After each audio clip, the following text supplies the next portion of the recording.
Con una sola vuelta y una participación de casi el 70%, Costa Rica eligió este domingo a Laura Fernández como nueva presidenta del país. Politóloga y exministra de Presidencia del mandatario saliente, Rodrigo Chávez, la oficialista de 39 años ha cosechado más del 48% de los apoyos frente a una oposición fragmentadísima y tras una campaña electoral centrada en el aumento de la violencia en el país. Laura Fernández es la nueva presidenta de Costa Rica, un mandato ciudadano que representa la continuidad del presidente Rodrigo Chávez en el país centroamericano. El pueblo habló. La democracia decidió. Costa Rica ha votado y ha optado por la continuidad del cambio. Fernández, de 39 años, es parte del partido derechista Partido Pueblo Soberano. Licenciada en Ciencias Políticas y especializada en políticas públicas, fue ministra de Planificación y de la Presidencia en el gobierno del actual mandatario. Me siento muy feliz porque continuamos en un proyecto democrático con continuidad de muchos proyectos que no se pudieron hacer en este gobierno y ahora se van a continuar con el gobierno de Laura. Y lo principal, que el país no tomó el rumbo de la izquierda. Heredera del oficialismo, basó su campaña sobre las promesas de reformas económicas como la venta de activos del Estado y de una lucha frontal contra el crimen organizado, una propuesta basada en el modelo vecino de Nayib Bukele en El Salvador, incluyendo el proyecto de una megacárcel tipo Secot. Sus seguidores destacan su experiencia en el gobierno, su conocimiento de los problemas nacionales y su enfoque cercano a la gente. Muchos la consideran la continuación natural de las políticas actuales. Una posición que se alinea con los intereses de Washington en la región, en un momento de giro a la derecha en buena parte de los países latinoamericanos. Bien, pues después de estos resultados en el debate de France 24 nos preguntamos qué razones explican esta victoria del oficialismo en la presidencia y en el legislativo, qué significa la mano dura y la continuidad del cambio que promete Laura Fernández, por qué la oposición denuncia que la democracia está en riesgo en el país. Bien, para el debate contamos con Antonio Trejos Mazariegos, él es diputado del Frente Amplio, y con Luz Mari Alpizar, diputada de Progreso Social Democrático. Antonio, Luz, muchísimas gracias por aceptar esta invitación al debate de France 24. De entrada, quisiera pedirles a cada uno de ustedes brevemente cuál es su lectura, ¿no?, de estos resultados para dejar clara un poco las distintas posiciones de cara a este debate. Antonio, empiezo por usted. Buenos días a todos nuestros televidentes y gracias por la invitación. La situación en Costa Rica que se evidenció el día de ayer en las elecciones, lo que retrata es una polarización creciente en el país y una crisis del mito costarricense de la excepcionalidad. Nuestra democracia desde mediados del siglo XX se constituyó sobre un mito de que Costa Rica era más igual, más equitativa que el resto de los países de la región latinoamericana, con mejores índices de educación, salud, seguridad. Eso es lamentablemente cosa del pasado. Estamos sufriendo unas tasas de homicidios que en algunas regiones como el Caribe están a los niveles de Venezuela, a los niveles de Honduras y de Ecuador. Estamos viviendo uno de los países hoy más desiguales de todo el mundo en Costa Rica. Y lo que se viene a representar en las urnas fue una proyección de ese resentimiento social, esa crisis de la institucionalidad y ese enojo colectivo de la ciudadanía que está buscando soluciones y está buscando culpables, pero sigue sin encontrarlas. Y ese es el malestar que se ve reflejado en una votación que en las zonas más empobrecidas del país, en las zonas con menores índices de educación, de salud, donde el Estado ha abandonado su razón de ser, es donde ha triunfado este discurso de mano dura, de neoconservadurismo, que nos pone a Costa Rica dentro del esquema latinoamericano, de este giro a la derecha conservadora que estamos viendo en el resto de la región. Es un giro temporal. Antonio, pues seguro vamos a entrar en varias de las claves que usted ha mencionado en esta introducción, pero simplemente para clarificar un poco los datos de la violencia, quisiera señalar que según los datos oficiales, ¿no?, de Costa Rica, 2025 cerró con 16,5 homicidios por 100.000 habitantes, mientras que el índice en la región latinoamericana es de 20 y en Ecuador, país que usted ha señalado, de 40. Pero vamos a entrar más adelante en entiendo que el aumento, sin embargo, es significativo y que todo es relativo en esta vida. Pero, Luz, sigo por usted, disculpe. Empecemos también con su postura ante estos resultados. Muchas gracias. Vean, Costa Rica se ha caracterizado porque permite, por lo general, dos gobiernos de un partido, digamos, de más tradicional o alguien que haya generado un impacto, como pasó hace unos años, que se quiebra el bipartidismo y luego le da la oportunidad a un partido diferente. Pero en aquel que el electorado tiene alguna esperanza, aún no teniendo un gobierno del todo adecuado para la población o al contrario, que todavía mantiene cierto nivel de confianza, le da 2 periodos consecutivos. Es una lectura que yo hago porque así ha pasado acá con un partido tradicional, como fue el Partido de Liberación Nacional, y que en el intermedio de 2 elecciones que ganaba, cambiaba al otro partido del bipartidismo.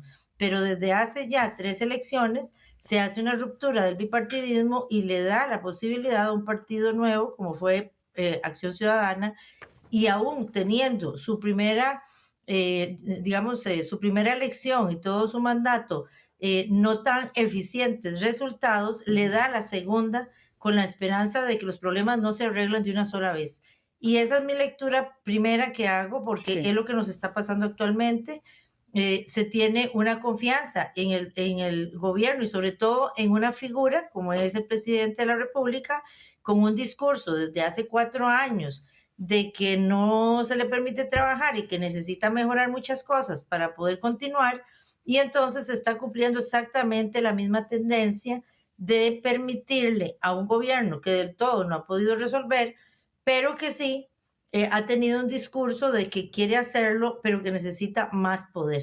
Y eso, entonces, vuelve a poner a Costa Rica en 2 gobiernos consecutivos de un grupo, en este caso no necesariamente el mismo partido, pero un grupo que es el mismo, y se le extiende. Eso viendo la historia de Costa Rica, que no se va exactamente a extremos, aunque sí estamos hablando de una derecha conservadora, porque buscó el apoyo de líderes religiosos. Ahora, hablando de la realidad de seguridad, aunque los indicadores latinoamericanos pueden ser mucho más altos, para nosotros los costarricenses veníamos con 9 a 12 homicidios por cada 100,000 habitantes y así permanecimos por más de 10 años. Y eso hace que en el 2022 y 2023, que comienza a dispararse este indicador, entonces nosotros sintamos que realmente esta no era nuestra realidad, sin dejar de lado que hay un análisis de que estamos en una zona de paso de droga y que cada vez más pues las mafias y la parte del narcotráfico utilizan el territorio, utilizan más tecnología, y nosotros estamos en una coyuntura económica bastante complicada porque teníamos cerca del indicador de un 60% de la deuda PIB, y eso hace que el discurso de gobierno cale en la población, no necesariamente ya las soluciones para todos y para todas. Pues Luz, también espero que tengamos tiempo de entrar en varios puntos que usted ha mencionado, entre otros el de la gobernabilidad y la reforma institucional que propone la presidenta electa, pero dado que el centro de la campaña ha sido la cuestión de la seguridad, quisiera que dediquemos un poquito más de tiempo a esta cuestión y también para arrojar los datos a nuestra audiencia en la línea de lo que ambos comentaban de este aumento de la violencia. Lo que usted decía, Luz, que para los costarricenses el aumento ha sido muy significativo. Tenemos en los años 90 una tasa de 4,4 homicidios por 100.000 habitantes, en el 2019 de 8,4 y en el 2023 de 17. Claro, se multiplicó por 4 en cuestión de 3 décadas para que tengamos un poco todos los datos en la cabeza. Entonces, Antonio, le pregunto, ¿cómo entiende usted lo que señalaba Luz, que en el gobierno de Rodrigo Chávez es cuando más ha subido esta violencia y, sin embargo, la ciudadanía le da otro voto de confianza?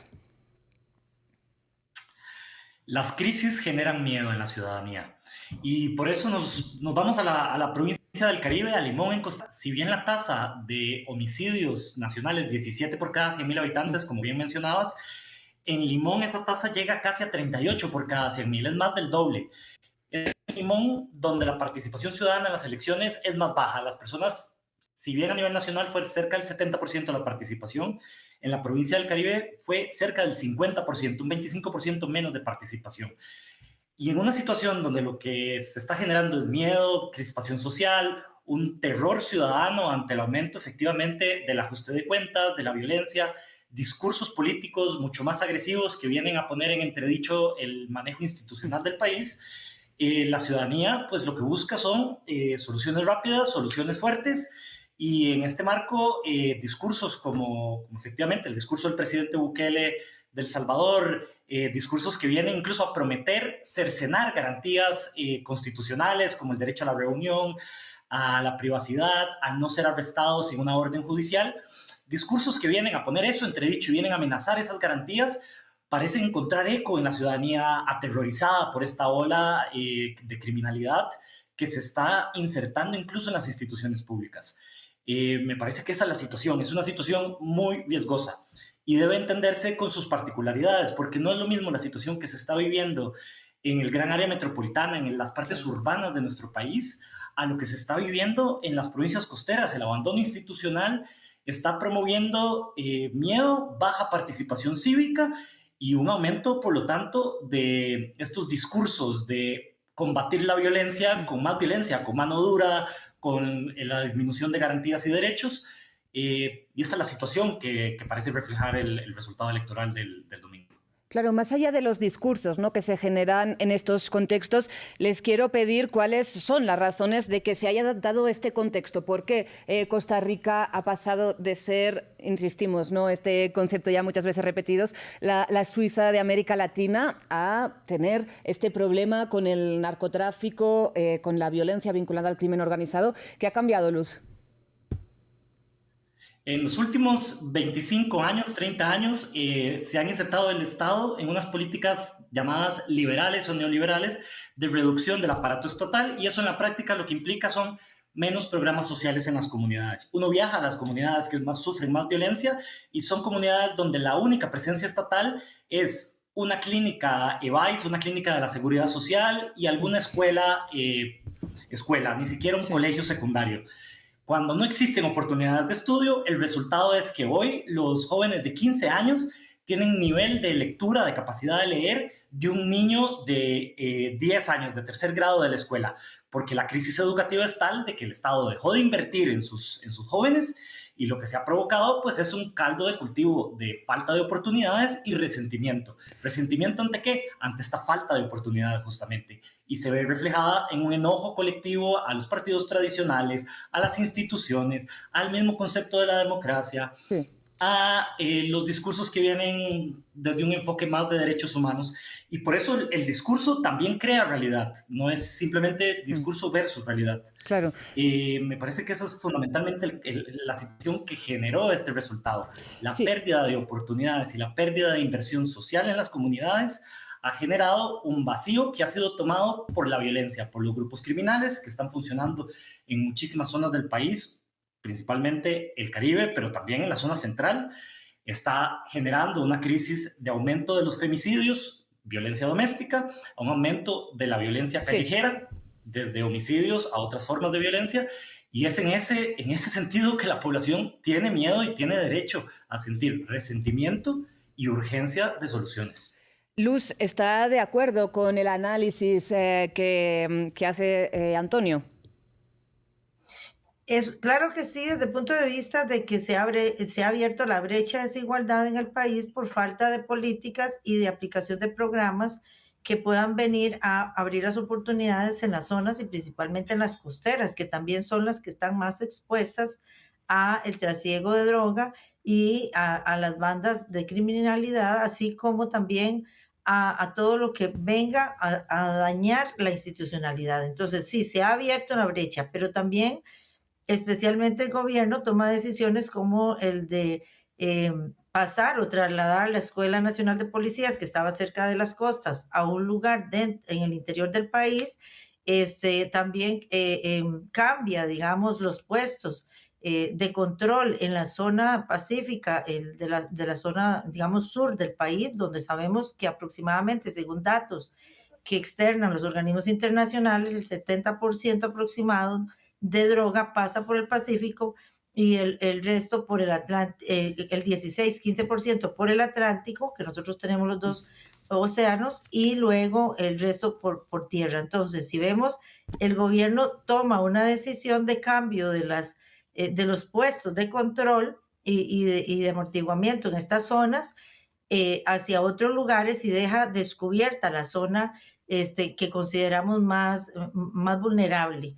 Entonces, todo esto nos lleva a que haya un problema, digamos, de confianza, pero aún así, llegamos entonces a estas elecciones, creyendo muchas veces que esto no es un tema nada más de estos 4 años, sino que es un tema que se venía acumulando en el tema de desigualdad, pero sí se toman decisiones como estas que les digo, de cambios de puntos de control en esta administración. Sí. Y el costarricense pues requiere y está exigiendo ya que los gobiernos y la gobernanza del país pues realmente les genere cambio y es lo que no está sintiendo. Por eso un gobierno que viene a denunciar en el argumento y de manera verbal, no necesariamente ya en políticas concretas, y con resultados que cambien los indicadores de manera contundente, sino que pueden estar todavía hasta en el margen de error, entonces resulta que el costarricense viene y confía en eso porque esa es su necesidad. Se ve Sí. planteado que el tema de seguridad también está enfocado en lo que decía Antonio con el tema de juventud, que en este país, aunque la obligatoriedad de que los jóvenes estén hasta bachillerato en el sistema educativo, nadie está poniendo la mano ahí y está permitiendo que la juventud sea captada por el crimen organizado, Luz, dándoles otras ¿no? oportunidades. Y es ahí donde el Estado está fallándole y por eso también está la situación que estamos viviendo hoy. Luz, quisiera para ir concluyendo que nos explicara usted entonces cómo entiende que el gobierno tome estas medidas, como retirar vigilancia en el Pacífico que usted señalaba, teniendo en cuenta que, según su análisis, son contraproducentes. Así lo vemos la mayoría de diputados y así lo ve una parte del pueblo costarricense y creemos que son decisiones que todavía no pueden ser del todo medidas electoralmente, ¿verdad? Todavía el ciudadano lo que está llevando es un discurso o creyendo más el discurso que las acciones que se puedan haber tomado en la zona sur, que es la zona que en este momento tenemos esa gran preocupación, a pesar de que es por todo el país, pero digamos que, ¿qué está sucediendo? Que el discurso está llevando más fuerza que las mismas acciones. Y de ahí, en el tema también de seguridad, tenemos una situación que es que aunque la Asamblea Legislativa haya aprobado presupuestos para las fuerzas policiales y de justicia, este gobierno pues tomó la decisión, un ministro, de no pasar los recursos. Y entonces, a pesar de todo esto, la ciudadanía sigue creyendo en la propuesta porque el costarricense, y vuelvo a recalcarlo, por lo general da espacio y tiempo repitiendo un gobierno, considerando que el discurso es bueno y que quizá lo que le faltó fue tiempo, o quizá lo que le faltó es que no le dieron oportunidad otros entes, como lo ha tratado de poner este gobierno, culpabilizando a otros poderes y no necesariamente asumiendo.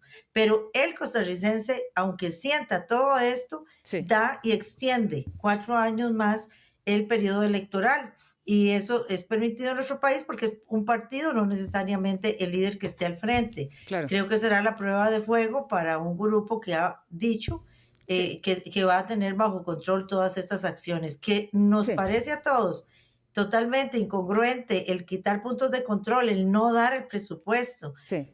a tiempo a las fuerzas policiales, pero que también Costa Rica lastimosamente tiene una historia de un poder judicial lento, de una justicia lenta, y que entonces esa desconfianza hoy por hoy hace que el pueblo siga creyendo entonces en un discurso nuevo, un discurso confrontativo, que lastimosamente también ha llegado a temas de odio, digamos como discursos de odio, Sí. de desacreditación de la democracia o de la institucionalidad.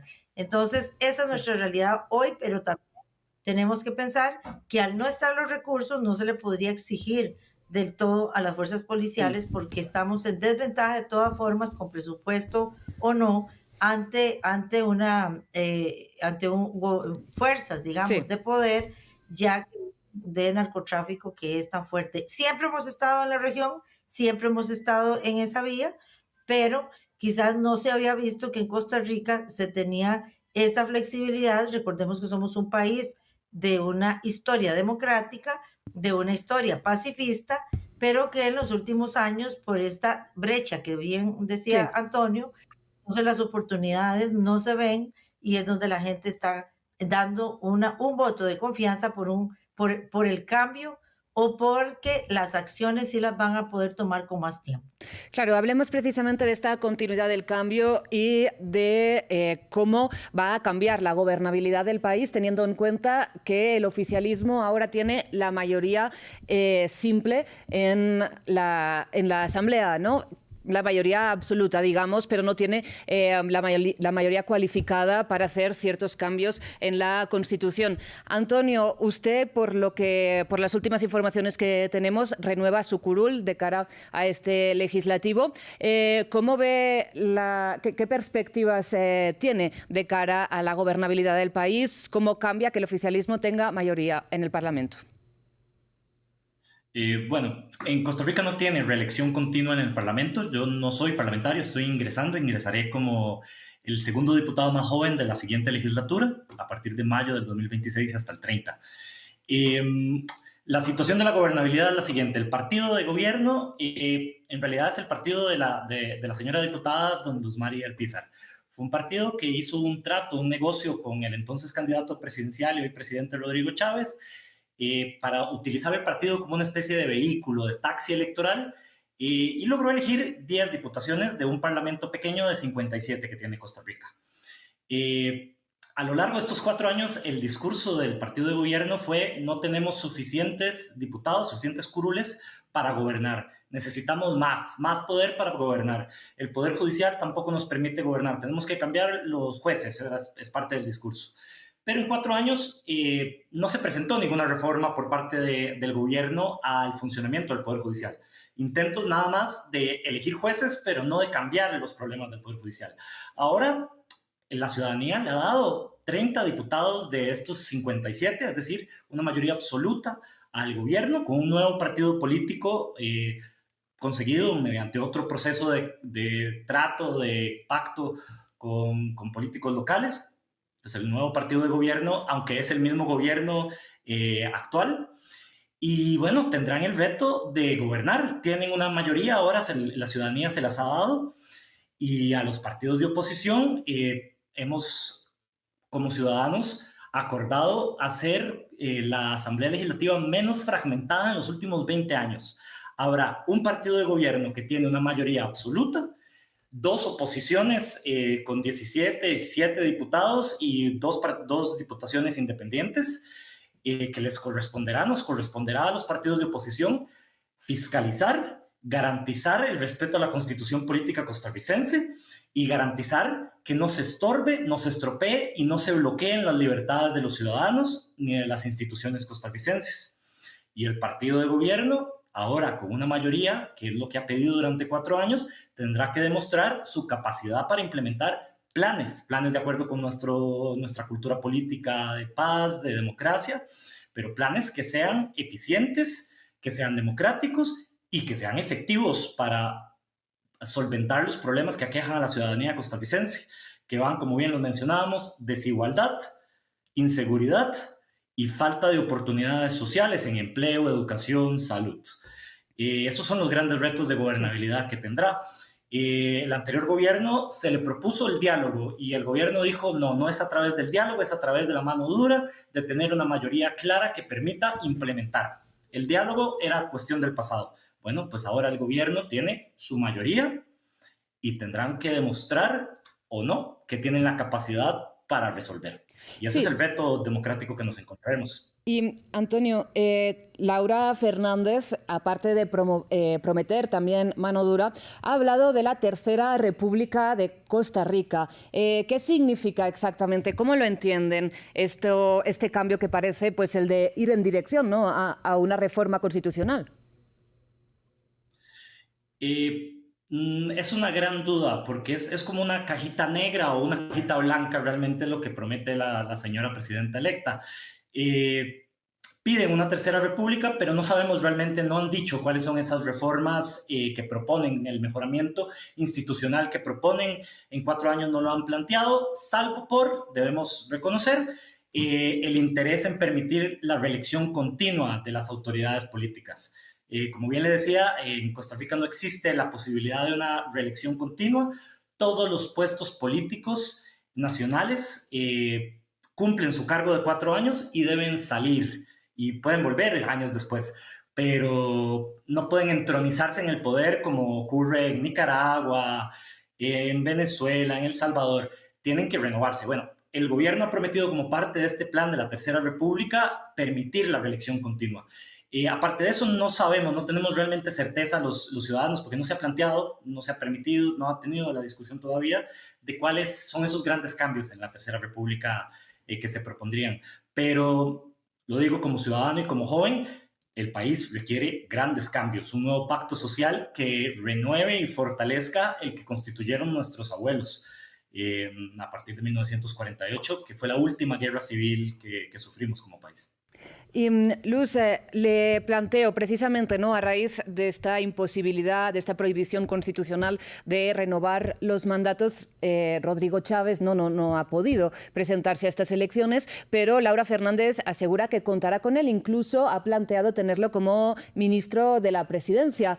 ¿Qué papel espera usted que ocupe Rodrigo Chávez en este nuevo gobierno? Sí, nada más quiero retomar. Esta campaña, doña Laura pedía 40 diputados, de los cuales logra solo 30. Esa diferencia hace que no se vaya a tener la posibilidad de hacer todos los cambios que ellos querían, y es que el costarricense por lo general no cede el poder en absoluto. Le está permitiendo poder sacar proyectos que sea con mayoría simple, pero no proyectos con la calificada, como bien se dijo, con cambio de magistrados, con posición digamos, de algunos de los cambios principales que ellos querían hacer en la Constitución. Entonces, eso limita todo el proyecto que ellos han venido diciendo en campaña. Ahora, don Rodrigo, pues, goza de una popularidad no vista en Costa Rica por muchos años, dado que él ha mantenido una apertura de comunicación un día a la semana con la ciudadanía, donde él mismo la dirige, y ha hecho un acercamiento donde ese discurso que es ese cambio, pero no necesariamente, como bien se ha dicho, no necesariamente está claro el cambio, sino lo que está es el discurso. Y entonces, lo que sí se prometió, desde luego, como un elemento de campaña del movimiento, que le llamamos aquí el movimiento chavista, porque él es don Rodrigo Chávez Robles, es prácticamente que él permanezca cerca de la candidatura de doña Laura Fernández. Doña Laura pega, y ellos así lo hacían ver, todo el cambio se ocupaba con 40, ahora tienen 30, por tanto ya ellos saben que no lo van a poder hacer, y la ciudadanía también, pero que don Rodrigo va a permanecer cerca, según esto, en un puesto de ministro de la Presidencia, que le tocaría hacer la conexión de diálogo y de negociación con la Asamblea Legislativa. Antes de ayer, con 40 en el papel, era más fácil ser ministro de la Presidencia don Rodrigo, porque ahí no ocupaba negociar con nadie, que ha sido como su estilo. Pero ahora con 30 se puede cuestionar hasta dónde él va a poder estar en un ministerio de la Presidencia si realmente no ha establecido diálogo, que lo que esperamos los costarricenses es que realmente se pueda lograr con quien se ponga. Ahora, eso es parte de lo que se usó en campaña para el logro que se obtuvo, pero no necesariamente es ahora, después de no tener los 40, la confianza para que pueda ser él quien juegue ese rol. Por el bien de Costa Rica lo esperaríamos todos. Y nada más quiero aclarar que efectivamente yo soy la presidenta y fundadora del partido que en el 2022 llevó al movimiento que traía don Rodrigo a la presidencia, no necesariamente por un negocio, como dijo el compañero, porque nosotros no trabajamos así, lo hicimos de una manera abierta y construyendo el país, ni por ninguna negociación fuera de lugar en Costa Rica ni por dinero, fue una unión de equipo de gente que sí queremos el cambio porque la ciudadanía lo requiere, somos un partido emergente, pero es un partido que dada los discursos y las formas, nosotros mismos también tomamos distancia y el movimiento, porque el movimiento es un grupo que no valora a los partidos políticos, porque ya el costarricense también este discurso lo ha calado en él, entonces hoy están con otro partido como mañana pudieran estar con otro. Claro. Entonces, ese cambio es lo que hoy tenemos que ver y don Rodrigo es la persona que está por detrás hoy de doña Laura, pero que yo quisiera creer que ella, una mujer que viene exactamente de la vida democrática, de la institucionalidad del país, la gran diferencia es que don Rodrigo no tenía ese conocimiento ni esa experiencia, Sí. que sí tiene doña Laura de estar siempre en la parte pública y de ser una persona que estudió y se formó en la vida de las universidades públicas del país y ha Sí. estado siempre en el gobierno. Entonces, podemos pensar que hay esa luz de esperanza dentro del respeto a la institucionalidad, pero se le suma también el hecho de que no tienen el poder de la votación absoluta, digamos, las 2/3 partes de la Asamblea Legislativa. Por tanto, yo quiero pensar que una vez más Costa Rica puede salir adelante, pero que sí la oposición va a tener que jugar un rol y no solo la oposición, los movimientos sociales para que se haga el equilibrio. Sí. No podemos dejar nada más al gobierno. Luz, le pido muchísima brevedad porque estamos llegando al final de este espacio, pero creo que sería interesante para nuestra audiencia que usted valorara, pasado el mandato, pues esta ayuda, ¿no?, a Rodrigo Chávez a llegar al poder.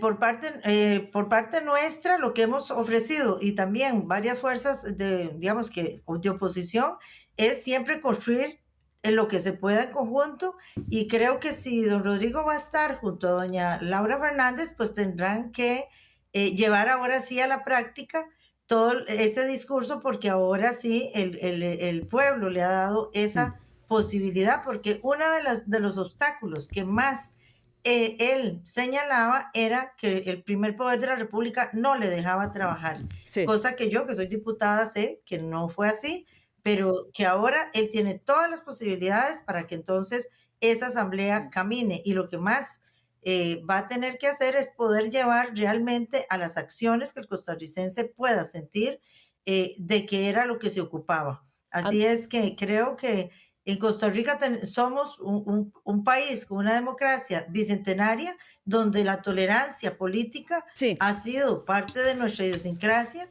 y que creo que el pueblo costarricense al no darle los 40 le está diciendo que si bien es cierto, le gusta el discurso, todavía no le cree del todo. Pero Sí. a la vez, el resto de oposición nos toca más que todo es estar presente en estas decisiones. Y yo más que todo, que estoy como en el centro de las dos discusiones, porque también fuimos parte de ese génesis, pues siempre en los valores democráticos y de respeto, pero sí contundentemente tenemos que colaborar, pero a la vez también Sí. ser personas que estamos ahí vigilantes de que la institucionalidad le sirva al costarricense, pero que no se nos destruya. Antonio, le doy la palabra para concluir como parte de la oposición. ¿Cuál es la autocrítica, ¿no?, después de estos resultados? Lo decíamos, una oposición totalmente fragmentada, 20 listas. ¿Cómo lee dentro de la autocrítica estos resultados? En las elecciones tras anteriores fueron 25 partidos, ahora 20, y los que llegan al Parlamento pasaron de 6, que terminaron siendo 9, 10 agrupaciones con divisiones internas, ahora pasamos a 5. La fragmentación, de hecho, se está reduciendo.